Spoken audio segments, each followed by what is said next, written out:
This is the recording they tried to bury. For months, the whispers have circulated through the hallways of NATO headquarters, through the back rooms of the G7, through encrypted diplomatic cables that were never supposed to see daylight. But as of 9:47 a.m. this morning, Thursday, February 27th, 2026, the whispers just became a roar. Canadian Prime Minister Mark Carney, standing behind the oak podium in the House of Commons in Ottawa, did something no Allied leader has ever done to a sitting American president. He played the tapes, not summaries, not transcripts, not secondhand accounts filtered through anonymous sources, actual audio recordings of private phone conversations between himself and Donald Trump. Conversations in which the President of the United States allegedly threatened to collapse the Canadian economy, threatened to freeze Arctic shipping lanes, and threatened to personally ensure that Carney would be, in Trump's words, finished on the world stage. For the first time in the history of the Western Alliance, a head of state has publicly exposed the private threats of an American president. The diplomatic world is in free fall. The timing is surgical. This is happening exactly 1 week after the Supreme Court ruled 6-3 that Trump's sweeping tariffs were unconstitutional, a decision that humiliated the administration and sent the White House scrambling to reimpose duties under Section 122 of the Trade Act of 1974. It is happening as markets digest the aftershock of $175 billion in potential tariff refunds owed to American businesses. It is happening as Trump's approval among independents has cratered to 38% according to leaked RNC polling. It is happening as the 2026 midterms loom like a guillotine over the Republican House majority. And it is happening exactly 5 weeks after Trump publicly told the world at Davos that Canada should be grateful for American patronage. We are talking about a constitutional confrontation between two sovereign nations. We are talking about potential violations of the Presidential Records Act and the Vienna Convention on Diplomatic Relations. We are talking about the possible unraveling of the COSMA trade agreement, the fracturing of the Five Eyes intelligence sharing alliance, and the strategic realignment of Canada toward Europe and China. In this special report, we are going to break down exactly what is on those recordings. We are going to explain the legal mechanisms at play. We are going to reveal what sources inside the West Wing are saying. And we are going to answer the question every analyst in Washington is asking. Is this the moment the alliance system finally breaks? Buckle up. History just pressed record. To understand why Carney pulled the trigger today, we have to go back to Davos, January 20th, 2026, the World Economic Forum. Carney, the former governor of the Bank of England and the Bank of Canada, a man whose entire career has been built on institutional credibility and measured language, walked onto that stage in Switzerland and dropped a bomb. He declared that the rules-based international order had experienced a rupture, not a transition. He called on middle powers to band together. He said the famous line that echoed through every chancellery in Europe, "If you are not at the table, you are on the menu."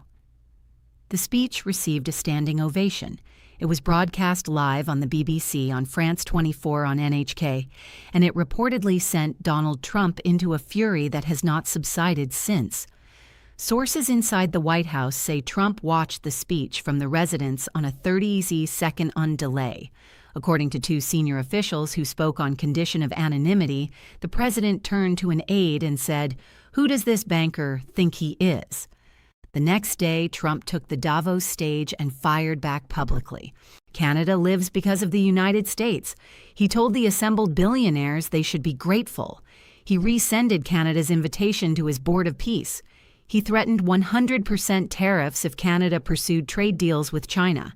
He posted an image on Truth Social depicting Canada as part of the United States. The public posturing was ugly, but the private calls were worse. According to Canadian government sources who briefed reporters this morning, in the 72 hours between the two Davos speeches, Trump called Carney privately 3 times. These are the calls that were recorded, and the content is devastating. Now let us get technical about what is allegedly on those tapes, because the details matter enormously for the legal and diplomatic fallout.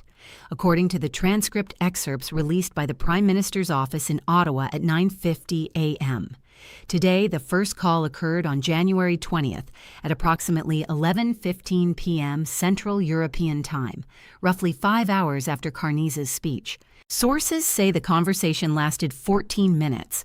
In it, Trump allegedly told Carney that if Canada continued to play games with China, the United States would invoke Section 232, national security tariffs on Canadian oil, natural gas, and electricity exports. Here is why that threat is so devastating. Canada exports approximately $120 billion worth of energy to the United States annually. That is roughly 22% of all U.S. energy imports. A Section 232 action on Canadian energy would be the economic equivalent of a naval blockade. It would spike American heating costs by an estimated $1,200 per household in northern states like Michigan, Minnesota, and Wisconsin, states that Trump won by razor-thin margins in 2024. It would crash the Canadian dollar. It would trigger force majeure clauses in thousands of Crosby supply contracts worth an estimated $340 billion. The auto plants in Ontario that supply parts to factories in Ohio and Kentucky would shut down within 72 hours. The natural gas pipelines feeding New England heating systems would face diversion orders. Trump reportedly said this would happen within 48 hours if Carney did not publicly retract his Davos remarks. The second call occurred on January 21st at approximately 8:30 MC, just hours before Trump's own Davos address. This is the call that has intelligence agencies across the Five Eyes scrambling. Sources say Trump raised the issue of Arctic sovereignty. He reportedly told Carney that the United States would begin freedom of navigation exercises through the Northwest Passage, a waterway that Canada claims as internal waters, but which the United States has long considered an international strait. What makes Trump's alleged threat extraordinary is the specificity. Sources who have reviewed the transcript say Trump told Carney he would authorize U.S. Navy vessels, not just Coast Guard cutters, to transit the passage with or without Canadian permission, and that if Canadian forces attempted to interfere, your little boats will have a very bad day. That language, if confirmed, constitutes an implied threat of military force by one NATO ally against another. There is no precedent for this in the 77-year history of the alliance. But here is the catch. The third call is the one that is Washington in a state of absolute panic this morning. It occurred on January 21st at 6:45 p.m. CCT after Trump's own Davos speech, the one where he publicly humiliated Canada. According to Canadian officials, the tone shifted from threatening to transactional. Trump allegedly offered Carney a deal.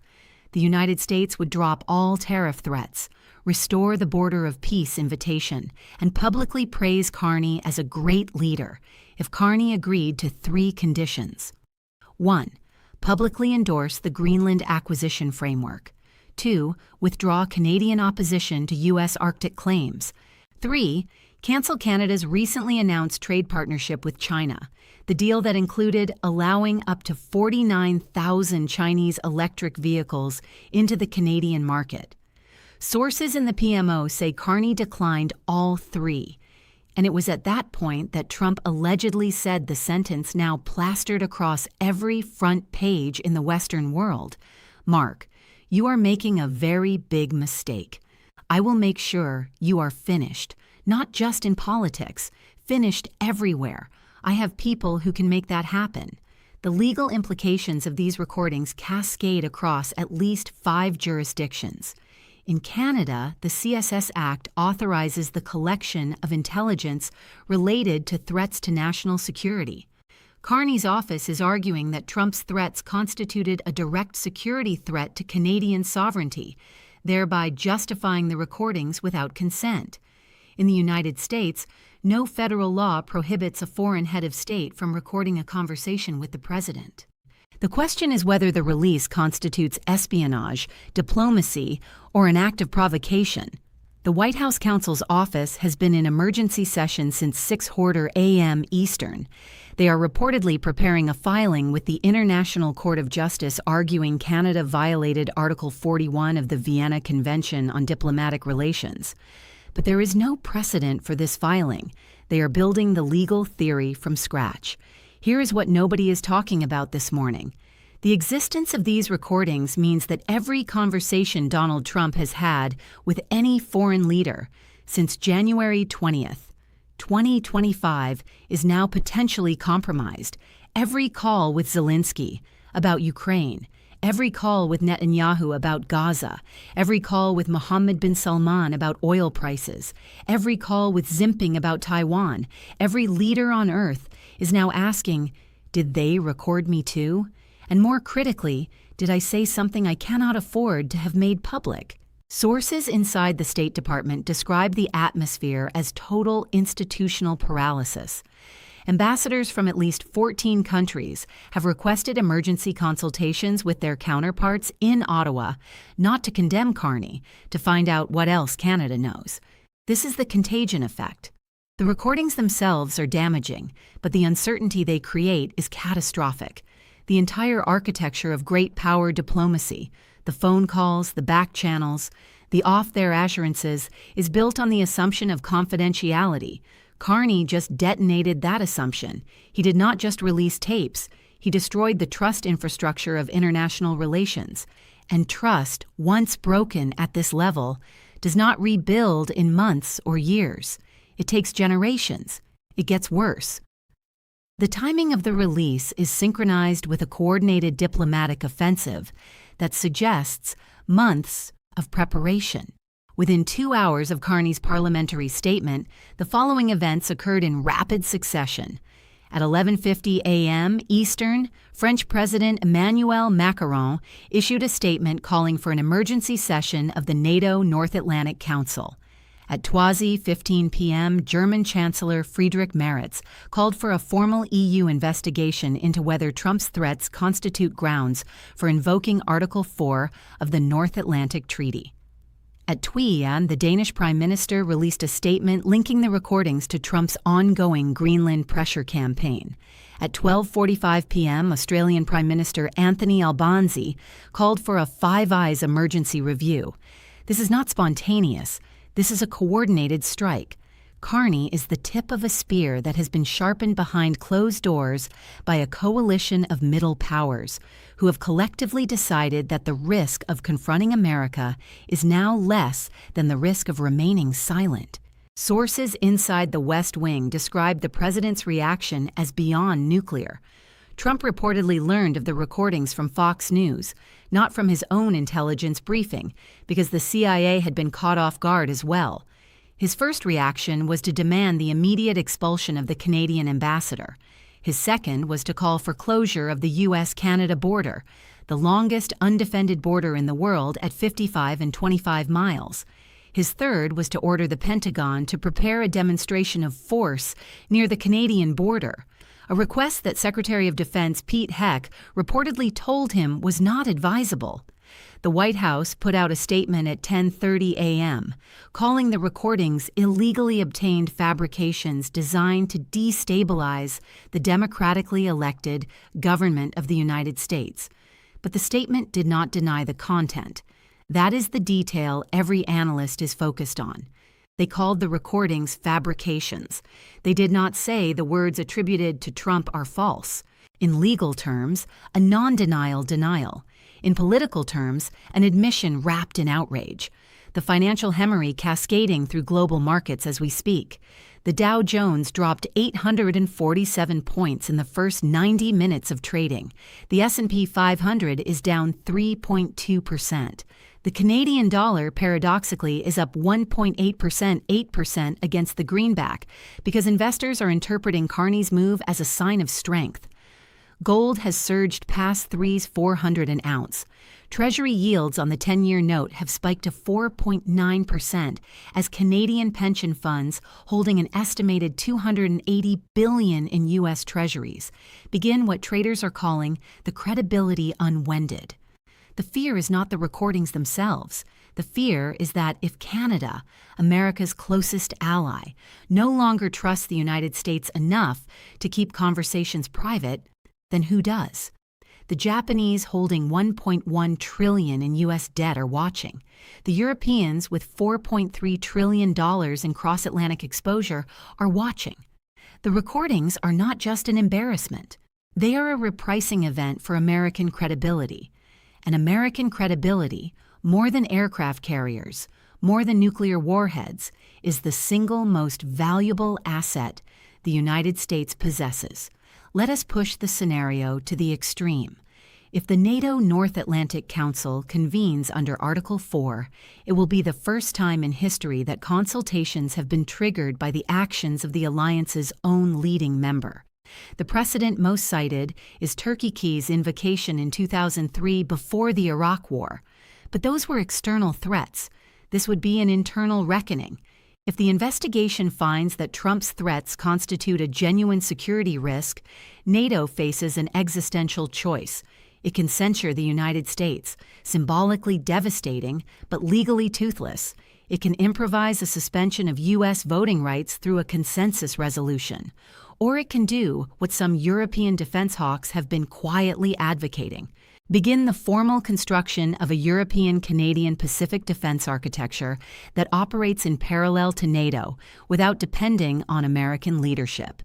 Sources inside the Allies' Palace Macron has already commissioned a feasibility study concluding that a coalition of France, the UK, Germany, Canada, Japan, Australia, and South Korea could field combined defense capability equal to 60% of U.S. force projection within 36 months.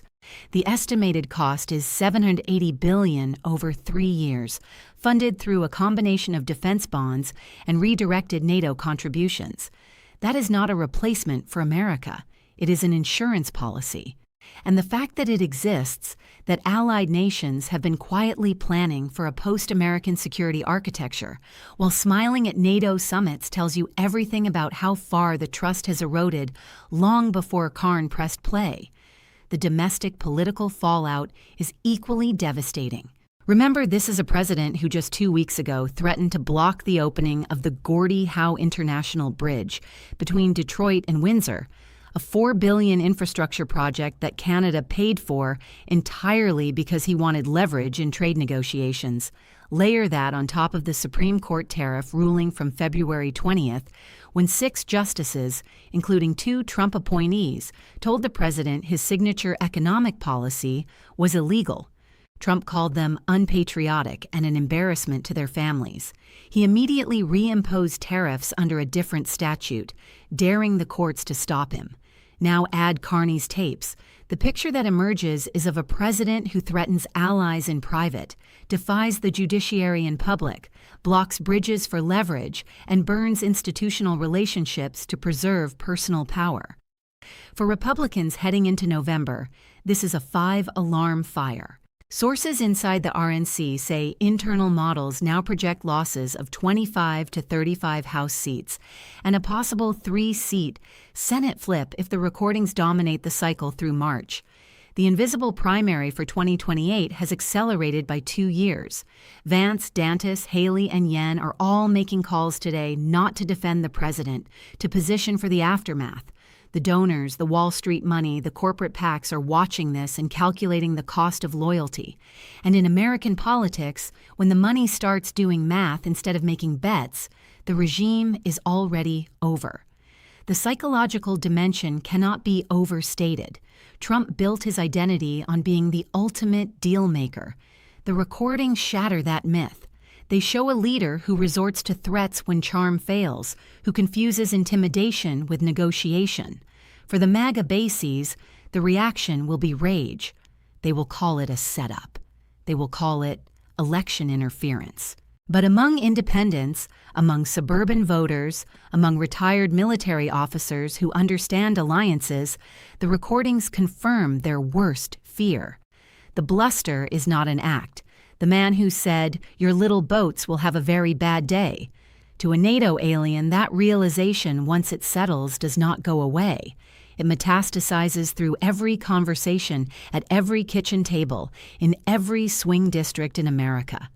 What does Putin see when he looks at this? He sees the fracture he has worked towards since 2014. The entire Russian strategic doctrine has been to weaken NATO from within. The KN recordings accomplish more for that objective than a decade of Russian information operations. What does Singing see? An opening. Canada just signed a trade partnership with China. If the recordings prove Trump bullied Carney over that deal, Beijing reframes itself as a refuge for nations threatened by Washington. The de-dollarization agenda accelerates. The narrative flips, and Xi, who has spent years cultivating the global South, will exploit this moment to its fullest. History teaches us that cornered leaders are dangerous. Nixon in 1974 was so erratic that Secretary of Defense Schlesinger quietly instructed the military to verify any presidential orders with him. We are not there yet, but we are closer than any point since Watergate. Trump is facing a Supreme Court that humiliated him on tariffs, an allied leader who exposed his private threats to the world, midterms that could strip him of congressional support, potential NATO sanctions, the largest credibility crisis in American diplomacy since the Bay of Pigs. And he is facing all of this simultaneously with a cabinet purged of dissent and military leadership increasingly uncomfortable with the gap between lawful orders and political demands. This is exactly what the founders feared. This is why the IML's clause exists. This is why the 25th Amendment exists. The question is whether those mechanisms still function. We are in uncharted waters. The maps are useless. No allied leader has ever released recordings of an American president. No president has been simultaneously rebuked by his Supreme Court, exposed by a foreign ally, and facing a NATO investigation in the same week. The presidents do not exist because the situation was supposed to be impossible. It was supposed to be impossible because the system was designed to prevent it. The system assumed the president would operate within norms. That assumption is dead. As we head into tonight, watch for three things. Watch for the NATO Council announcement, which sources say will come before midnight Brussels time. Watch for the key USMA response, because the trade deal review is now a flashpoint for retaliation. And watch Truth Social, because the President of the United States, watching his own words played back to him on a parliamentary floor broadcast to 8 billion people, is about to respond. It will not be a tweet. It will be an executive order, a tariff escalation, a military posture shift, or a demand for Carney's removal. All of those options make the crisis worse. None of them make it go away. For one man in the White House tonight, this is not a political crisis. It is an identity crisis. Trump has spent his entire life controlling the narrative, controlling what people see, what people hear, what people believe. But you cannot negotiate with your own voice on tape. You cannot spin what the world has already heard. The recordings are not an allegation. They are a mirror. And for a man who has spent 79 years constructing an image of invincible strength, being forced to confront that mirror is a fate worse than any legal consequence, any electoral defeat, any financial loss. The voice on those tapes does not sound like the leader of the free world. It sounds like a man who is afraid. And fear, once the audience detects it, is the one thing that cannot be taken back. The alliance is fracturing. The markets are bleeding, the tapes are playing, and the world is listening. Subscribe.